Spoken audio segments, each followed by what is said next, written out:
Now, prepare yourselves for the Asylum scandal of the year. New Home Office data seen exclusively by GBNews has shown that 40% of all asylum seekers claiming to be unaccompanied children are actually adults. And today I'm asking the big question, is it time to biometrically age all asylum seekers and then deport these so-called fake children? Well, I'm joined in the studio by the man behind this research, Ben Phillips. Ben, of course, you're the comms director and the vice chairman of Stand for Our Sovereignty. By the way, Stand for Our Sovereignty, get out there, give them a follow. They well deserve your backing. Thank you, Ben. Welcome to the show. Thank you. You've got a few charts to talk us through. The first one shows us the breakdown of the age groups who arrive in our country, and that details how many of them claim to be under 18. Over to you. There we are. So the first chart, Martin, is to the end of June 2025, from 2024 to 2025. And the chart shows the age breakdown, as we say, 17 and under, 18 to 24, 25 to 39 and 40 and over. So 17 and under, we just got over 5,000 or 12% of the total. 18 to 24, a big jump, as you see, to nearly 15,000. 34.5%, and then another jump again to nearly 20,000, 45%, and then it falls back down to over. Good. So we can see in terms of their claims, 12% of them, 5,107, are claiming to be aged under 18. Now we have your next chart, and the big question is, why would anybody claim to be under 18? Apart from the fact, obviously, they get preferential treatment, they're more likely to succeed in their claim being granted. Talk us through the numbers, they're astonishing. There we are. Well, this is the kernel of the whole thing.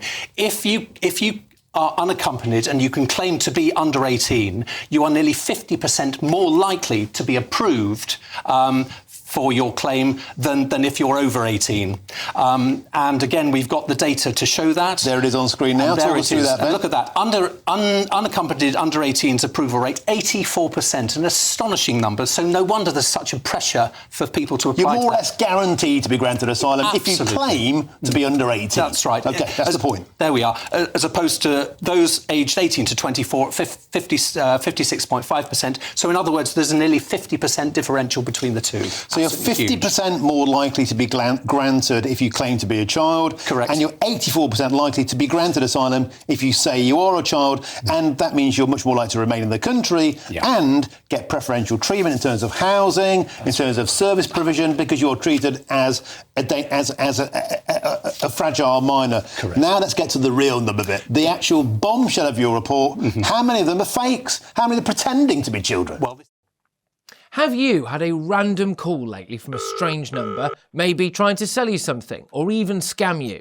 If so, your info could be out there. That's because of data brokers, shady companies that scrape the internet for your personal details and sell them to marketers or even scammers. These days, scammers can even use AI to mimic your friends' voices and trick you into sending money. It's not just annoying. Data brokers often target vulnerable people with high-interest loans or sketchy offers. But there is a solution. Incogni, the sponsor of this video.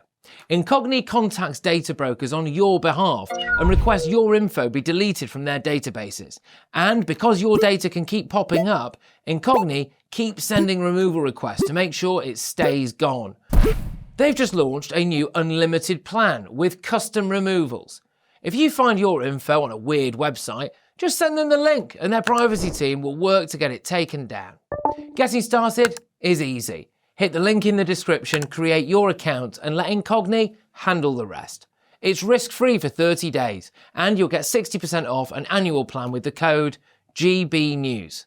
Take back control of your data with Incogni.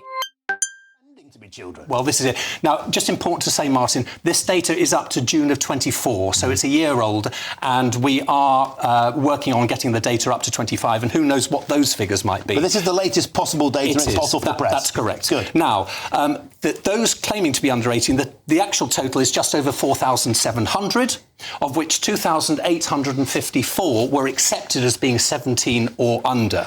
So that's up there on the chart. But look at that, 1,873, nearly 40% who claimed to be under 18 were actually over 18. So, Ben Phillips, let's just spell this out with total clarity. Yeah. 40% of those people who arrive in Britain seeking asylum, who are claiming to be children, aren't. That's They're correct. adults. They are. 40% are adults. Yeah. This is an absolute and utter scandal. And it gets worse because this could be the tip of the iceberg. And tell us why. Well, I mean, as I say, this is data from last year. So what on earth might the figures be for the end of June of 2025? And we also know that when the Home Office perceives there to be, if you like, a fake child, has to take 2 officers to verify that. That's right. And if that case then is proven to be incorrect, there have been astonishing cases, Ben Phillips, where the Home Office, the taxpayer, has to pay tens of thousands of pounds in compensation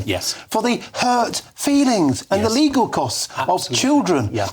It's just an absolute mind-bending case. Yeah. And there have been cases where there have been men with beards, receding hair, hairy chests, 6'4" strapping lads. That's right. Who are claiming to be 16. They're biometrically aged as being 23, and judges are overturning it and saying that they are in fact 16. It's a total farce.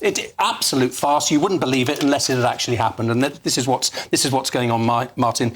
And a Freedom of Information request to the Home Office in 2022 revealed 52 unaccompanied children were actually over the age of 30. So it's just one of multiple examples of abuse that's taking place. It's almost funny. It is. It's almost funny, but it's not. And another huge stat that came out of this, in the last 2 years, for which there is data to June 2024, over 3,500 fake child migrants have been caught. Ben Phillips, a lot of people will be asking the question, it's time to end this nonsense, it's time to compulsory age check everybody and anybody coming in the country. They're about to do that for girls and children refugees getting NHS care. Surely your report tells us everybody should be age checked and perhaps deported if they're frauds. Well, they are. And biometric testing takes place across the EU under the sanction of the ECHR. Why aren't we doing it over here? We're behind we are just a soft touch. We are a laughing stock for the rest of the world, Martin. You're absolutely right. It happens in Austria. It happens in a lot of European nations. No problems there with human rights. They're in the ECHR. They're in the European Union. There are. But we won't do it here. And your report crystallises perfectly. We are an absolute laughing stock. Yeah. Just one other thing to say. This is also an issue of public safety. Because if you've got these young men coming over here, aged 18 to 24, being integrated into local communities, sitting in classrooms with English children, English teenagers aged 13 to 16, is it any wonder that local residents and parents up and down the land are absolutely sick with worry? You're absolutely right to point that out. And there was, in fact, a case in 2018, I believe, where a 23-year-old child was placed in school in Ipswich with 15-year-olds, and one of the kids said, he's older than the teacher. It's an absolute farce, and it's a fantastic report once again. Thank you so much, our friends at Stand For Our Sovereignty, Ben Phillips, for coming in once again. Please keep them coming. And as I repeat, get out there and get onto the Stand For Our Sovereignty website. Give these guys support. They are doing God's work. Ben Phillips, superb as ever. Thank you very, very much indeed.